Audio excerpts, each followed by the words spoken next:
Thank you, Dr. March. Thank you for having me here today. Thank you, Mary. Just a little bit of background. I was, I have a science background, and I was kind of a hardcore investigative science reporter. And for the first 10 years of my career, I studied controversial science, basically scientists who screwed up in physics and nuclear engineering and molecular biology. And in the early 1990s, some of my friends in the physics community, I just finished this book on cold fusion, and they said, if you think the science in cold fusion is bad, you should look at some of this stuff in public health. And, excuse me, I moved into public health and have been there ever since. In 2002, I wrote this sort of infamous cover story for the New York Times Magazine. That doesn't sound very healthy. Wrong diet.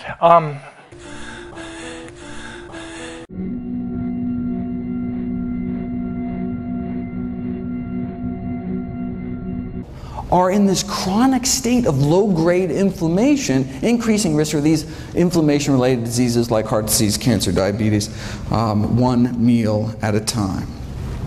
Does the same thing to our lungs. Right? Again, within hours, inflammation in our airways. A single meal causing internal damage, not just years down the road, but literally right then and there, that day, within hours of it going into your mouth. And just this year, we finally figured out, we finally solved the mystery as to why. And it doesn't appear to be the animal fat itself. And it's apparently not the animal protein, which is what's implicated in the inflammation from arthritis. Right? So if it's not the animal fat, it's not the animal protein, what is it? The whole thing is a crazy, cool detective story that I'll be putting in a series of videos next week, actually, July 4th, July 5th, July 6th. But I'll just cut to the chase, spoiler alert. After a meal of animal products, people suffer from endotoxemia.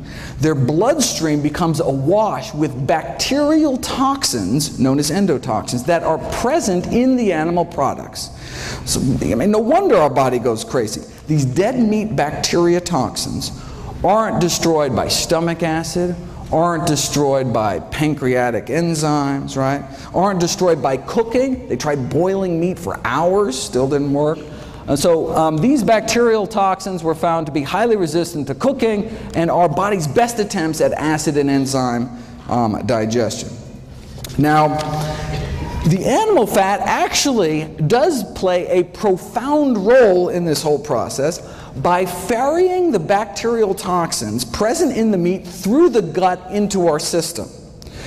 So the reason animal products trigger immediate inflammation appears to be because they're so loaded with bacteria that can trigger inflammation dead or alive, even if they're fully cooked. Right?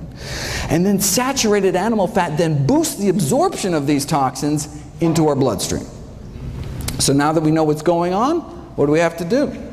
Well, from a 2012 follow-up, the most obvious solution to this metabolic endotoxemia, okay, well, we can reduce saturated fat intake, which in this country is mostly cheese and chicken.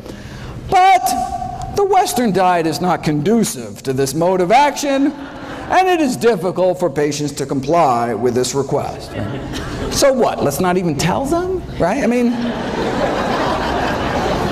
this patronizing attitude in the medical profession of, oh, patients won't change their diet or stop smoking. I mean, even if it's going to kill them, so why bother, right?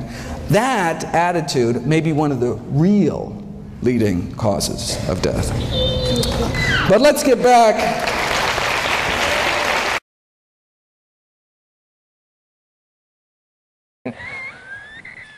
That doesn't sound very healthy.